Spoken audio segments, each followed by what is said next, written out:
Immediate past Minister of Aviation, Hadi Sirika, has said that the registration and structuring of Nigeria Air was transparently done.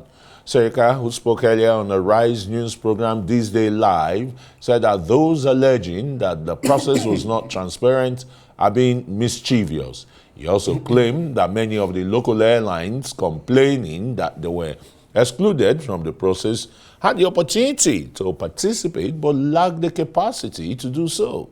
According to him, Nigeria Air was duly registered under Nigerian law, and that anyone who wants to find out more details about the company should invoke the Freedom of Information Act. Right. So there are two different phases. Remember, at the beginning of this exercise, the federal government of Nigeria had a business plan. And that business plan is such that there is going to be viability gap funding of $350 million by the government of Nigeria through the CBN, which in that case, it will be owned by the company but repaid back to Nigeria. At that time, we did not have the name, the color, the logo of this airline. So we begin a campaign, social media campaign, which is on record, where 400,000 people participated in the campaign to create the name, the logo, the color, and the livery of the airline. And Farnborough, being an air show where the entire world came to, where we will be needing aircraft either from Boeing or from Airbus, and they're all there. So we would go there and discuss with them and pick the best deal for the airline at that time when the government was driving it. So we thought that in that place, after negotiating with also would-be investors, like a roadshow, if you like. So if we will have the opportunity to discuss with them, one-stop shop, discuss with OEM, that is manufacturers of aircraft, either Boeing or Airbus or anybody, and also investors or would-be partners like Qatar, like Ethiopian, like Lufthansa, which we all met with them at that time. So to use the opportunity, seize the opportunity at that time, the product of the campaign by 400,000 people, we will now unveil it for the world to see, hey, we are coming. This is what is going to come. At that time, government is driving it. But thereafter, the business changed. The business, OBC, outline business case changed. And now they have a partners that have owners. So the unveiling in Abuja, this was done by government. And then the purpose of going to Farnborough is not just to unveil, but take advantage of it. But it's to discuss with OEMs, discuss with would-be partners, and do a roadshow. But coming back home now, when Nigeria Air had its own shareholders, the bid was done, the bid was won by some people, in their marketing strategy, decided to unveil this aircraft, this airline, to come into Nigeria and showcase what it would be, pending when the AOC has been completed and they begin to fly. So the strategy that they did, marketing, is their own. It's for the owners. It's for Ethiopia Airline, Emirates, ET, and the Mofi, whoever they are. And the question as to SACO, that they have not been invited for the unveiling, I wouldn't be the one to answer. Their own partners should answer. And I think it was very clear on the day I was invited, and I went there. And I went around the aircraft. I saw it. I inspected it. I made statements there. And they asked me that, so when do you think that this aircraft will fly? And I said to them, look, it will fly as soon as the OC is issued.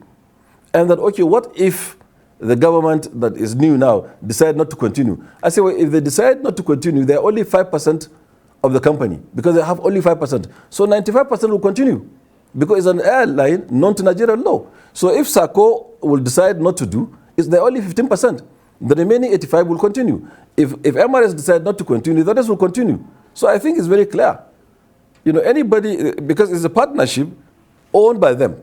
No. So the business plan had $200 million as a capital. They will pay equal to the shareholding they are doing. I know currently now they are signing the shareholders agreement. Once they finish the documentation of the shareholders agreement and they sign, then they pay.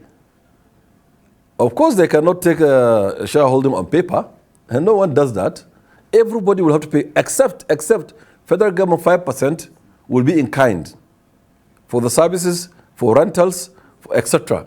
So the 5% of government is all that it's doing. And remember, federal government has been spending money on this project.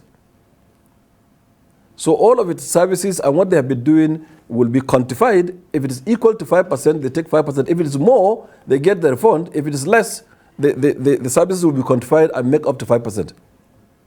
So monies have been spent by government, yes. Services have been given, yes. Building have been given, yes.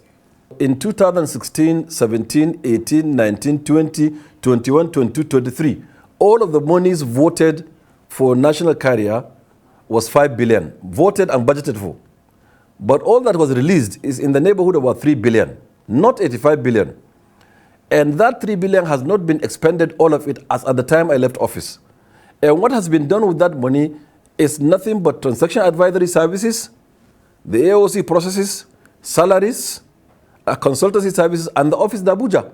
No contract was given by Hadi Sirika or the administration at the time. These are the things that were used for the money. And there is Freedom of Information Act. People can apply and get all the records, what the money has been used for. That is number one. Number two, it's in the imagination of Roland Iyayi in the National Assembly that he said 85 billion was budgeted and spent. And when they asked him, he said MBS. Now, I think MBS should question, why is the source? Is it true that they have it on their records, MBS, that the money has been spent?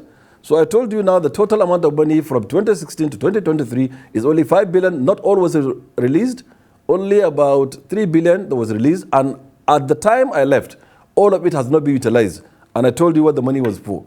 Transaction advisory services, AOC processes, salaries, consultancies, and the office in Abuja. So the 85 billion is in the head of the person who said it. That's Hadi Sirika, former aviation minister at the center of the controversy, Nigeria Air. Let's speak now to the man who should know more about this Air Nigeria debacle. Professor Obiora Okonkwo is the spokesman of Airline Operators of Nigeria. Welcome to Thank you very much. It's good to be here. The former aviation minister has really opened the can of worms there. If you have anything to find out, go to CAC and go and challenge the shareholders there. If you want shares like Unolim Naji, chairman House Committee, outgone chairman House Committee, House of Reps, was alleged to have demanded for 5% of the shares. And Sirika said, go and approach the shareholders and buy. What are your thoughts along all that is said? Thank you very much. After a couple of outings here on this Nigeria Air issue, I didn't expect to be back here so soon. However, I'm here not to join issues with Honorable Minister. I'm here because she has, obviously, she's in a better position to give some insight into the issues of Nigeria Air.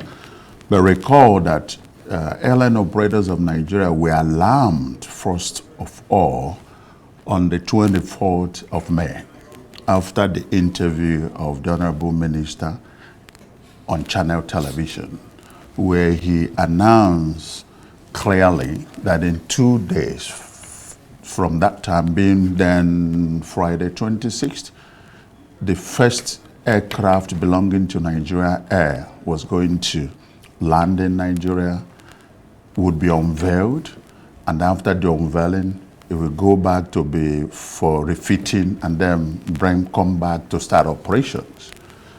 And we thought that was just ordinary statement.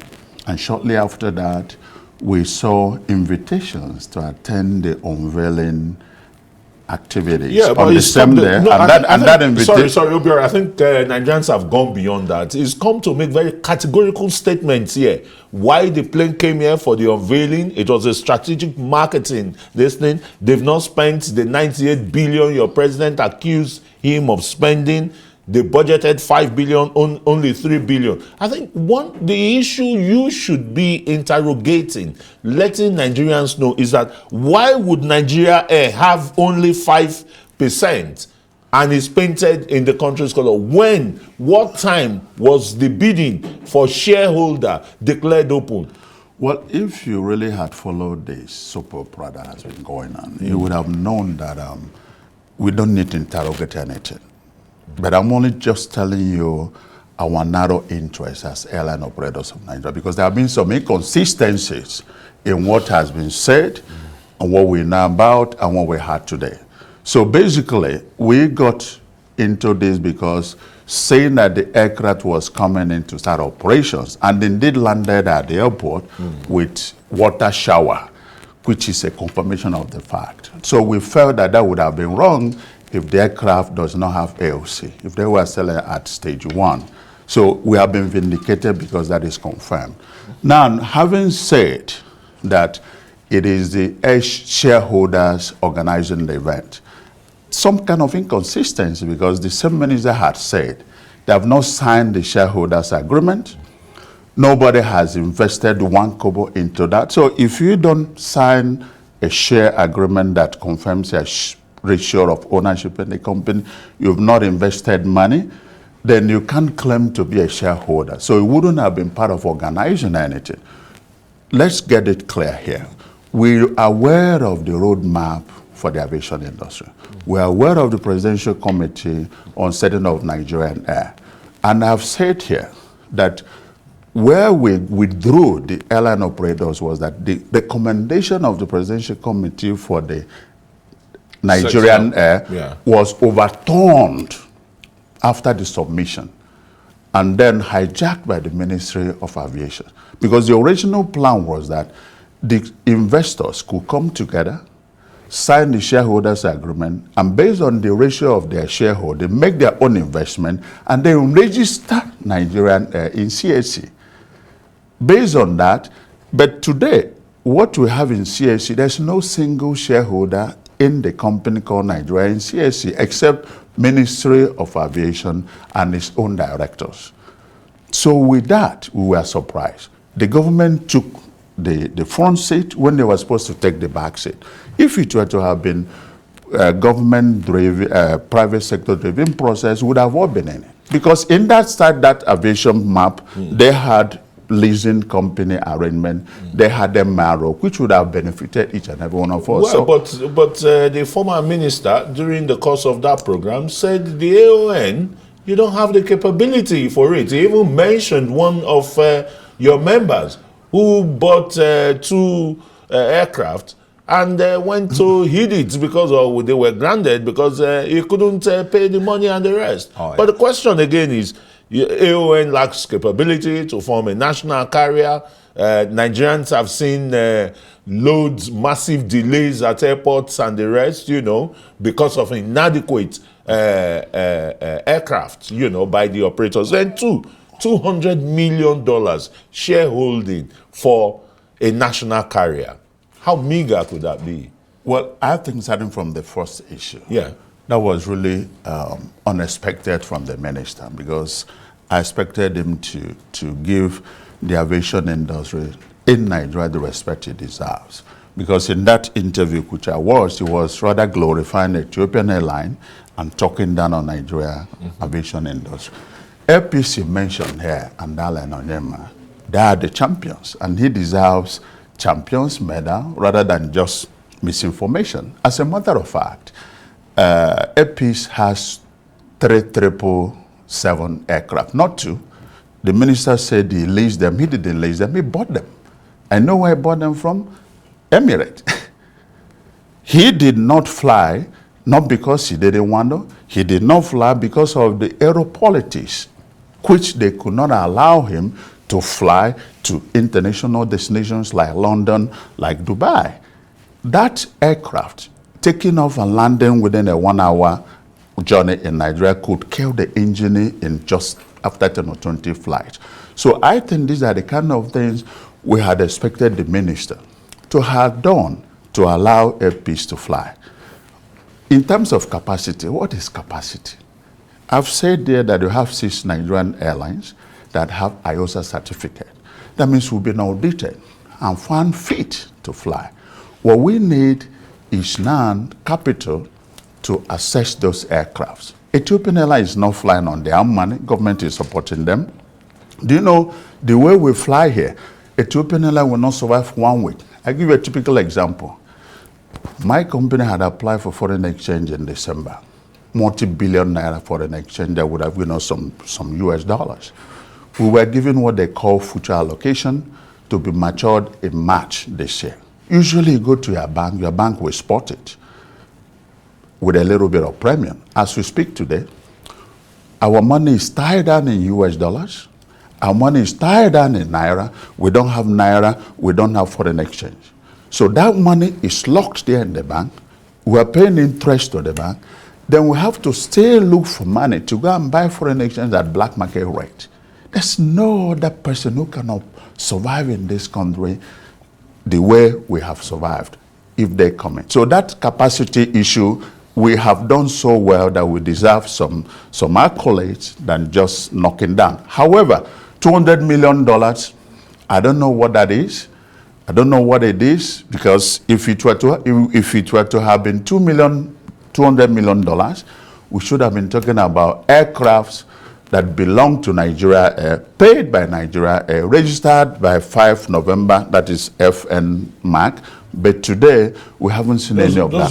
Those would have been fairly used aircraft for Nigeria Air, for Federal Republic of Nigeria, fairly used aircraft. There is nothing wrong. There's nothing wrong in buying fairly used aircraft. But even at $200 million, depending on the type of aircraft you buy, you can still buy a couple of new aircraft. So that's not really the issue. Any aircraft is in the air. It's not about the age. It's about the technical durability. Yeah. So I don't think that should be a worry. So what I really have to say here is that the minister has said what he has to say, but AON has been vindicated.